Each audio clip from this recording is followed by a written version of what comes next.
Perron. Mais d'abord donc, on a envie de savoir si les joueurs de l'équipe de France se sont calmés après leur incroyable mutinerie d'hier. Je vous rappelle qu'ils ont refusé de s'entraîner pour protester contre l'éviction de Nicolas Anelka. Altercation sur la pelouse, démission d'un dirigeant. Bref, un énorme cirque, sans doute le jour le plus noir dans l'histoire de l'équipe de France.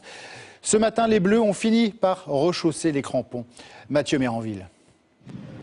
Les Bleus de retour à l'entraînement ce matin avec Raymond Domenech, un peu à l'écart mais fidèle au poste. Les choses reprennent leur cours comme si de rien n'était.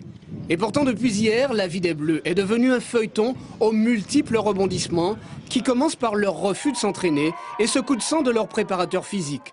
Robert Duverne en vient presque aux mains avec Patrice Evra, à tel point qu'on imagine qu'il a été désigné par les joueurs comme le Judas, le traître, qui a parlé à la presse dans l'épisode Anelka. J'ai un professionnalisme mais qui n'a jamais été remis en cause sur ce souci. Aujourd'hui, je ne suis pas la taupe et les joueurs eux aussi ne le pensent pas. Je ne suis pas remonté au point d'en vouloir en dire aux mains. Un mouvement d'humeur dû selon lui à leur refus de s'entraîner qu'il désapprouve tout comme Zinedine Zidane. L'ancien leader des Bleus s'est exprimé ce matin, refusant d'endosser la responsabilité de la mutinerie qu'il aurait téléguidée par hostilité envers Raymond Domenech. J'ai jamais eu de problème avec cet entraîneur.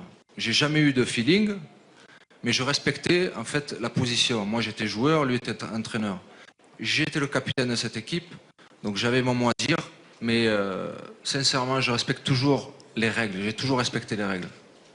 Ce matin, Nicolas Anelka est arrivé à Londres. Il donnera une conférence de presse mercredi pour s'exprimer. Auparavant, Roselyne Bachelot, la ministre des Sports, réunira Raymond Domenech et Patrice Evra pour tenter de trouver un dénouement au conflit afin de préparer le match contre l'Afrique du Sud dans un semblant de sérénité. Ouais, cette image donne en tout cas une image désastreuse des joueurs de l'équipe de France. Comment peut-on refuser de s'entraîner à 2 jours d'un match alors qu'il reste encore une toute petite chance de se qualifier? Voyez les réactions recueillies ce matin par Magali Forestier et Marc Félix. La route du mondial s'arrête là pour Nicolas Anelka. Une équipe de France en rébellion qui ne fait plus rêver les Français. Loin des yeux, près du cœur. Aujourd'hui, c'est plutôt bien loin du cœur, jusqu'à l'écœurement même. Qu'est-ce que vous pensez de l'attitude de l'équipe de France? Elle est honteuse. Pourquoi? Je sais pas, ils sont payés tellement cher qu'ils mériteraient de faire mieux que ça, quoi. C'est tout. Ils ne mériteraient même pas d'être payés, quoi. Ils ont déjà l'honneur de jouer en équipe de France, ça devrait être gratuit, quoi. Voilà. Merci. Et ça me dégoûte, quoi. On a beau voir un match, on pense plus qu'à ça après, quoi. Je sais pas. Donc demain, vous ne serez pas devant votre téléviseur? Non. Elle est totalement pas professionnelle. Honnêtement, ils sont en pleine Coupe du Monde et ils se permettent déjà, en prenant qu'un point sur 6, ils se permettent en plus de se prendre pour les meneurs, quoi. Faut dire qu'il n'y a personne qui mène le bateau, donc. Détester les Bleus, honteux, scandaleux, déserteurs. Aucun mot n'est assez fort pour exprimer la déception des supporters de l'équipe de France. Ce genre de comportement de gamin, que ce soit le staff, l'équipe de France, excusez-moi, je vais être grossier, mais tout ce bordel, on n'a pas besoin de ça. Les joueurs sont vraiment aimés, et surtout en Afrique. Mais ce comportement, c'est pas du tout bien, c'est pas du tout bien. Je suis un passionné de foot, mais ça ne m'intéresse pas, c'est pas une équipe. Vous allez continuer à regarder le mondial? Ah non, les autres équipes, oui. Mais le match contre l'Afrique du Sud, ça, je ne vais pas regarder, non. Ça ne m'intéresse pas. Ça m'intéresse plus.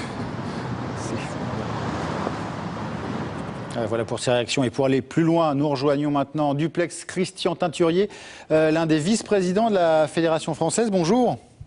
Bonjour. Alors, vous avez été l'un des rares à vous être opposé à la reconduction du contrat de Raymond Domenech en 2008.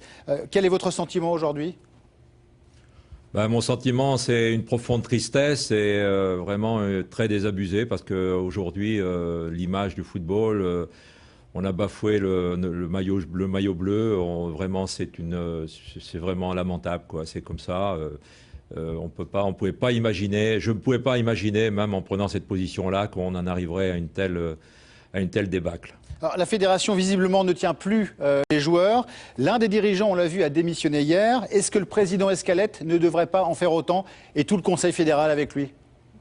Écoutez, aujourd'hui, l'équipe va revenir. Je pense qu'elle va revenir mercredi.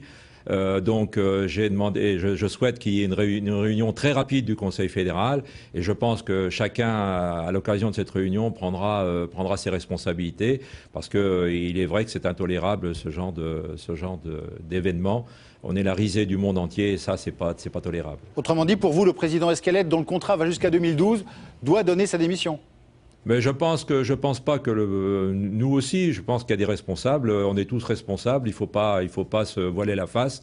Il y a à repenser la gouvernance de notre fédération, il y a à repenser la gouvernance autour de l'équipe de France et il y a à repenser tout cet esprit d'équipe de France, tout cet esprit bleu pour redevenir une vraie sélection qui retrouve un peu l'amour de tous les gens et non pas aujourd'hui cette déliquescence. On a l'impression d'un grand gâchis et qu'il faudra des années pour redresser l'image des Bleus dans l'opinion publique, non ? Alors écoutez, je souhaite qu'on ait des réunions très rapidement et qu'on remette très rapidement les choses en place parce que Laurent Blanc va arriver. C'est un garçon qui a un palmarès qui est sérieux et je crois qu'on a besoin de le soutenir. Et il faut que très rapidement il puisse avoir ses marques et travailler dans de bonnes conditions. On va avoir des moments encore très difficiles, c'est sûr, mais espérons que ça va avancer tout doucement. Merci beaucoup Christian Teinturier d'avoir répondu à nos questions. Et pendant ce temps, la Coupe du Monde continue, heureusement.